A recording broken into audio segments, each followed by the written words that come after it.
Now, from the station on your side, this is WAVY News 10. We're starting with breaking news tonight, a night of terror in the City of Light. At least 6 attacks across Paris. The death toll since we last saw you at 6 is now into the triple digits. It's been a horrific night in the French capital, and at this hour, more than 150 people are dead. France is still in a state of emergency as authorities try to piece together this night of terror. Police also believe all of the attackers are dead.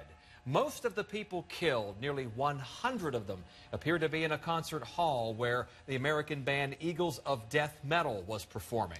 It follows a hostage situation with scores of people held against their will by gunmen.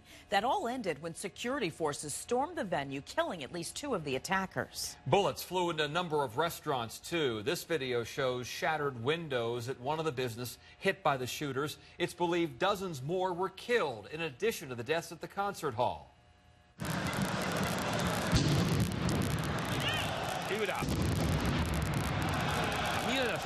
And that's the sound of 2 bombs going off outside a soccer match at a stadium near the attacks. It happened as France played Germany. The blasts were heard about 4 minutes apart. Authorities cleared the stadium right away, and it's believed 3 people were killed in those explosions.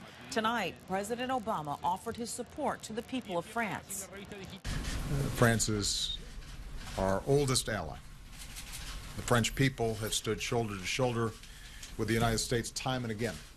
And we want to be very clear that we stand together with them in the fight against terrorism and extremism. Another show of support tonight in New York City. One World Trade Center, built near where the Twin Towers fell 14 years ago, is lit up in red, white, and blue, the colors of the flag of France.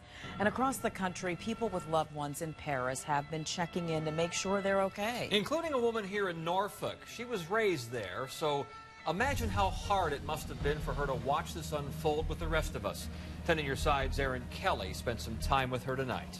Tom and Nicole, when Sarah Tendler heard about the attacks, she did what any one of us would do. She called her family to make sure they were okay.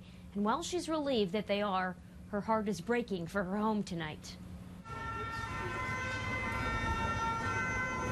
The sirens that echoed through the streets of Paris Friday night were an ocean away from Sarah Tendler's Norfolk apartment. But her heart was in the city where she grew up, a city under attack. First, I called my family and I called my friends to make sure everybody's okay, and they're okay.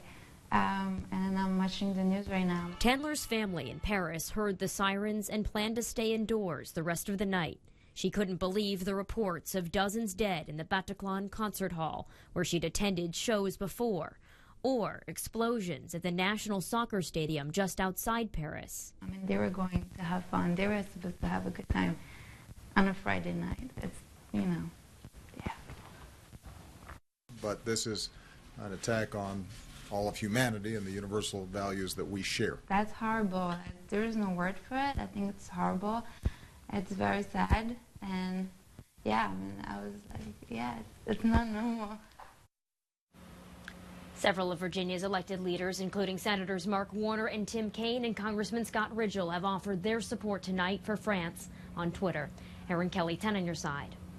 More will develop throughout the weekend, so we will keep you updated on WAVY.com. We also posted pictures from the areas under attack.